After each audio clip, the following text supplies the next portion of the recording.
ન્યૂઝમાં આપનું હાર્દિક સ્વાગત છે। આપ જોઈ રહ્યા છો સ્ટાર ઇન્ડિયા ટીવી ન્યૂઝ। સત્યની વાતે સત્યની સાથે। જાલોદ તાલુકાના લીંબડીનગરમાં વૃદ્ધને લૂંટનાર બંને ઇસમોને દાહોદ એલસીબીએ મુદ્દામાલ સાથે ઝડપી પાડ્યા। બંને ઇસમો પાસેથી 2,65,600નો મુદ્દામાલ ઝડપાયો।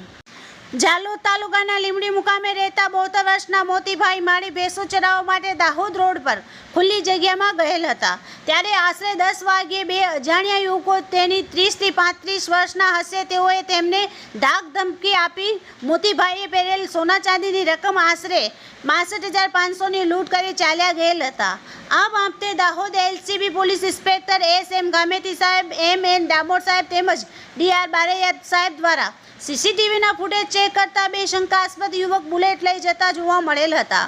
ત્યારબાદ શંકાસ્પદ ગાડીનો નંબર GJ17 BK1721 જોતા આ ગાડી દાહોદ ગોધી રોડ પર રહેતા યુવકની હતી, પરંતુ તે યુવકે આ ગાડી મુકેશ રમણલાલ ભાભોર પાવડી મુવાડી ફળિયા જાલોદને વેચેલ હોવાનું જણાવેલ હતું। દાહોદ એલસીબી પોલીસ દ્વારા પાવડી મુકામે જઈ તપાસ કરતા ત્યાં સીસીટીવીમાં જોડાયેલ શંકાસ્પદ બુલેટ ગાડી અને બે ઇસમો ત્યાં જોવા મળેલ હતા।